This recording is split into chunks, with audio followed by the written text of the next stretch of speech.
Well, so it appears Apple and Intel have reached a preliminary chip making deal. So Intel is on the rise again. Surprise, surprise, surprise. Because it doesn't seem like that company has gotten any better in the past year.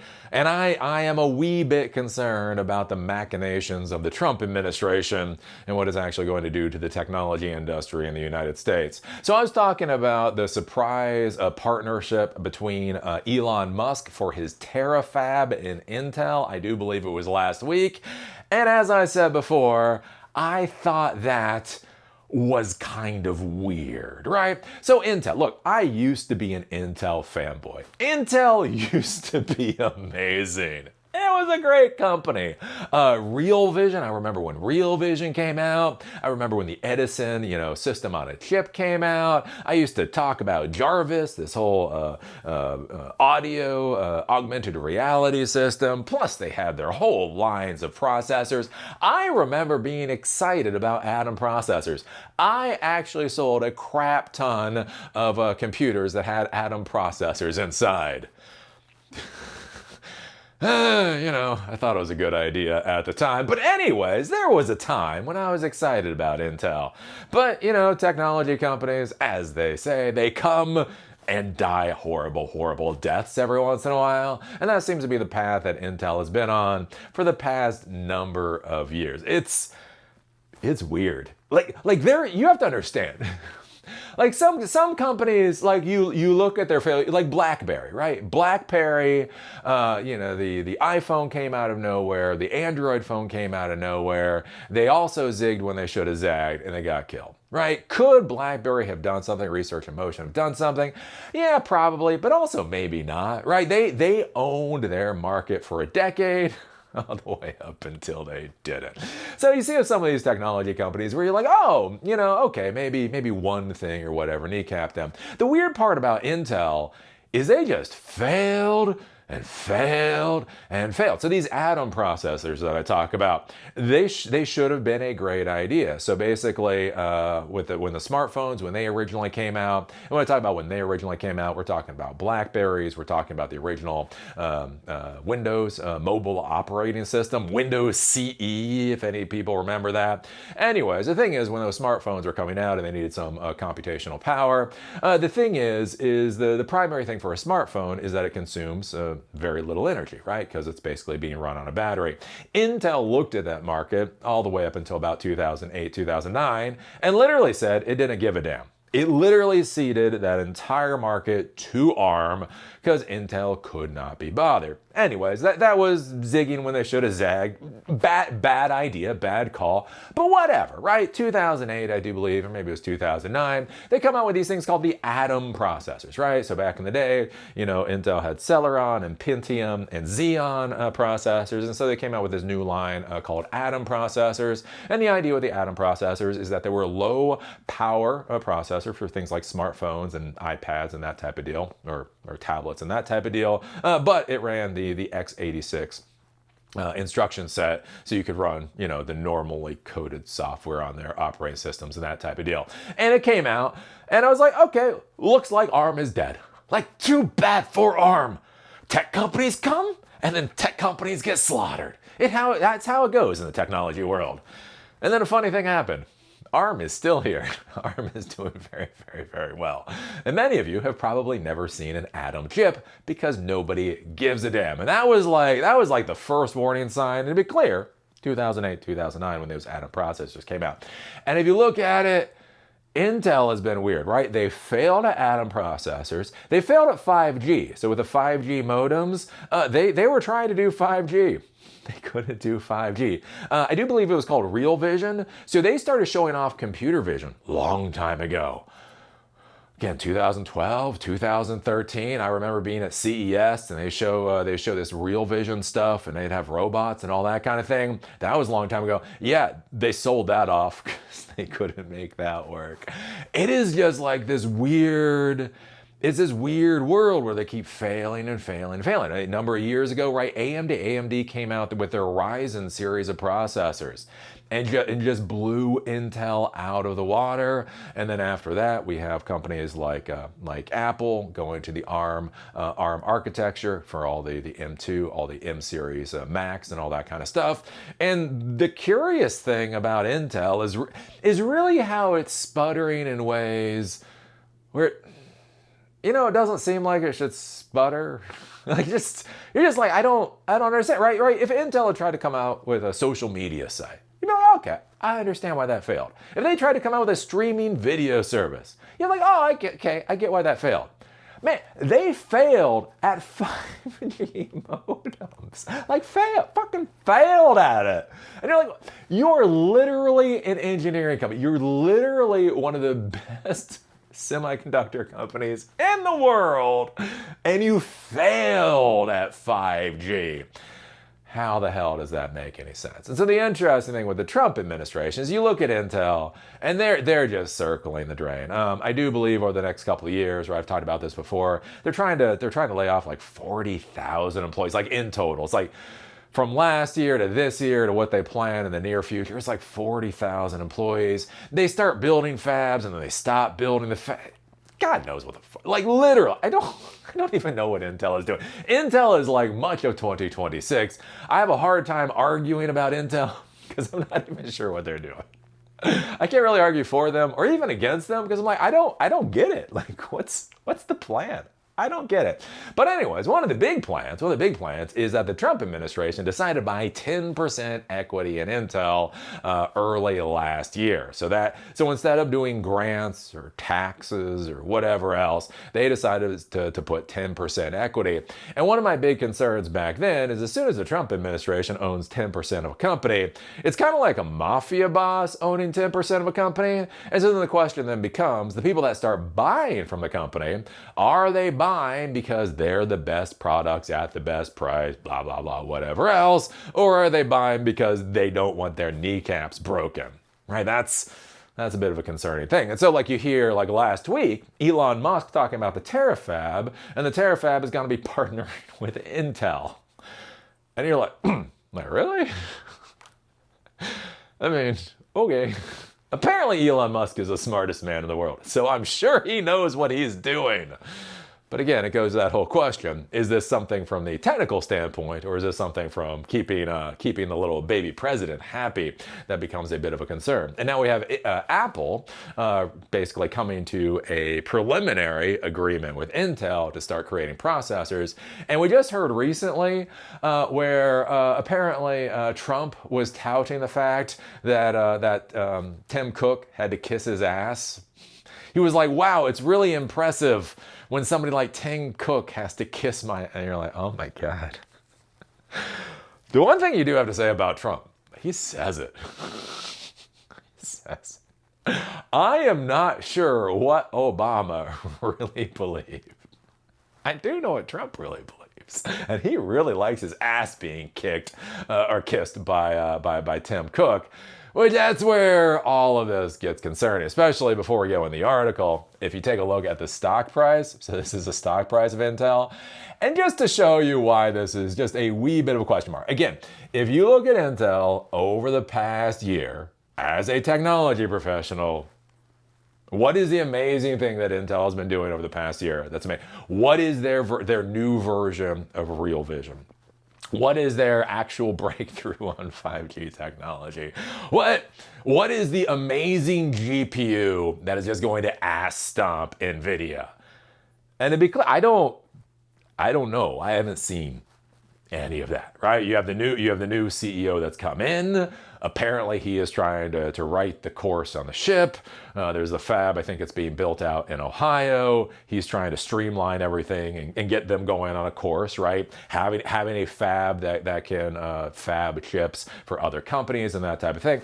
Like it's not like a horrible plan. Like what I'm hearing out of Intel right now is it sounds like they're trying to stop the bleed, get the ship going into a reasonable direction, and then we'll see if the damn thing can float for a little while.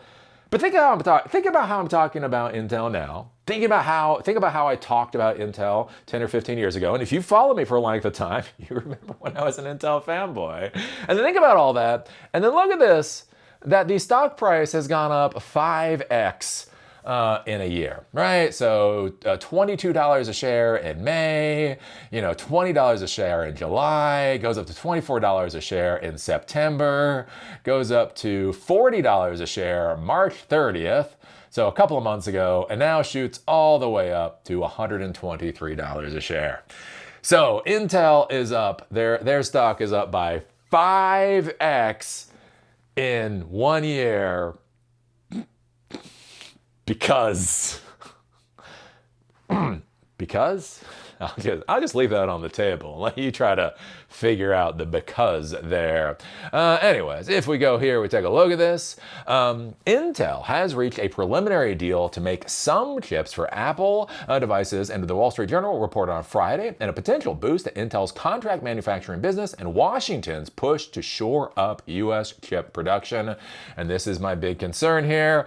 Again, when you have the Mafia boss trying to shore up something, how exactly is it going to get shored up? The companies were engaged in intensive talks for more than a year, and they hammered out a formal deal in recent months, the report said.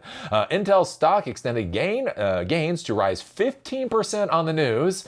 So it was up 15% on this, while Apple shares were up about 1.7%. The Journal report said the U.S. government, which became Intel's largest shareholder last year under a deal with its CEO, Lip-Bu Tan, played a major role in bringing Apple to the negotiating table. Administration officials said he could not speak to the reported Apple-Intel preliminary deal, but said the administration had generally been trying to bolster Intel. Quote, in general, we want and have been helping Intel, the official said, adding the effort was not because of the equity stake in Intel, but because the company is a major U.S. semiconductor producer. Quote, we have been trying to drum up business for Intel.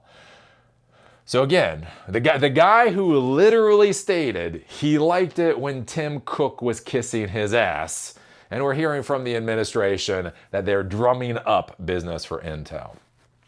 The tie-up would also further the Trump administration's goal of bringing more chip production to the U.S. and strengthening domestic manufacturing. Commerce Secretary Howard Lutnick met repeatedly over the past year with senior Apple officials, including Cook, as well as SpaceX chief Elon Musk and NVIDIA CEO Jensen Huang, to encourage them to work with Intel, the Wall Street Journal reported.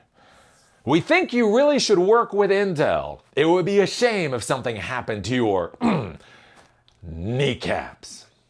And so this is where we are with the tech industry in 2026. We are moving forward not off of the best technology, not off of the best ability to scale or profit margins or whatever else. We are moving forward based off of what the mafioso in chief really wants to see happen. Why I get so concerned about this beyond any kind of TDS. And before you say I have TDS, my question is, why don't you? But beyond that, my concern here is I'm just not seeing much impressive out of Intel. like when was the last time I talked about something really cool that Intel was doing? And you just don't hear that. And so what it really seems like here is the Trump administration is basically handcuffing our technology companies to a fab that is circling the drain. And the question is as we look into the future, as we think about where our country is going, is that how we want to handcuff our companies? I've talked about this before with the China versus United States and the AI race. And one of the big arguments I make for China is that they get to start new, right? So many of the architecture systems that we use or styles or whatever, so many of the systems that we use are legacy. So much of the stuff was literally designed 50 years ago, and we've been duct taping crap on top of it ever since. We talk about TCP/IP version 4, right? The thought of trying to make IPv4 either secure or anonymous is hilarious. It's just not what the protocol was built for, right? I mean, it would be like trying to take a Yugo to a NASCAR race and trying to figure out how to make that Yugo fast enough to race in NASCAR. Like, holy crap, maybe you can figure it out, but you probably shouldn't. Buy a new car and soup that one up instead, right? And that's one of the big issues we have. And so I talk about that with China, is they get to design based off of probably 2020 technology. So again, everything is legacy, so they're not brand new with their stuff either, but they get to design things new based off of newer technologies. And so once their stack matures, when they have a mature stack in 2030, right, they will have a mature stack on 2030 with legacy that goes back to 2020. We're going to have a mature stack in 2030 with legacy that goes back to 1970. And as I've taught, just again, does that make sense? Everything from file systems to protocols to all of this stuff, right? The big concern here with Intel, without, and I just haven't heard, maybe I've missed it, I haven't heard it. I haven't heard any major improvements with Intel's technology. I haven't heard of major improvements with anything that Intel is really doing. And so the question is like, okay, so we're now going to have Apple, one of our premier technology companies, and we're going to have the Terafab, which like theoretically could be a premier technology thing. And we're going to handcuff them to Intel's legacy architecture. Think about what China is doing, think about what China is building, and think about where this is taking us. Is this taking us down the path to actually win this race? That's a big question mark there. And I think this is just this is just bad. Right, if Intel was coming out with really new, amazing stuff, I'd be all for it. I don't get why Intel is just so behind the curve. I don't get why it's just so whatever, but it is. And so we see Apple getting connected to them. We see the Terafab being connected to them. How many more of our major tech companies are gonna have the anchor of Intel firmly secured to their fucking nutsacks for the next decade because of how the administration is deciding to do business? Anyways, that's just my opinion. Because look at it for a second, right? Intel is up 5x. You look at their Intel is up 5x.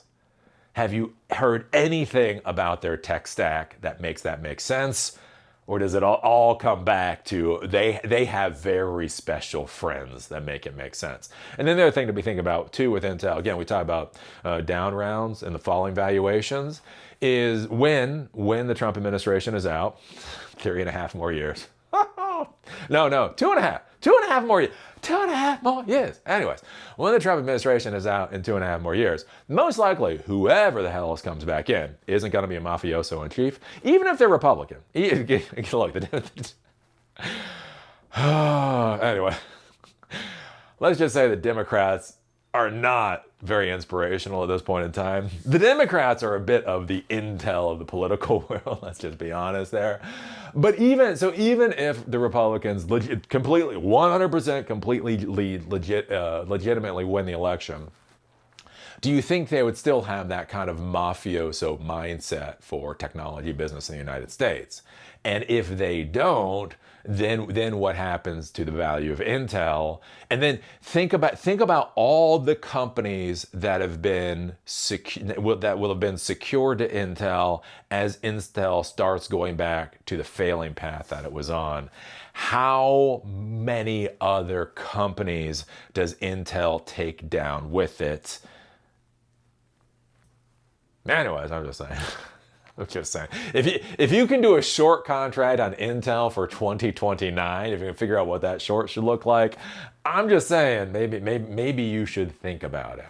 So anyways, what do you think about this with Intel and Apple now getting together? What do you think about this on top of literally last week we heard about the Terafab being connected to Intel? What do you think about Intel stock price being up by 5x? Okay, put in the comment section below anything that makes sense for that valuation other than they have very special friends. Anyways, if you like these episodes, do remember they're on Spotify and on Apple Podcasts. Links for that is in the doobly-doo. There's also a link to my LinkedIn account if you want to see the other things that I do. And with that, see y'all later.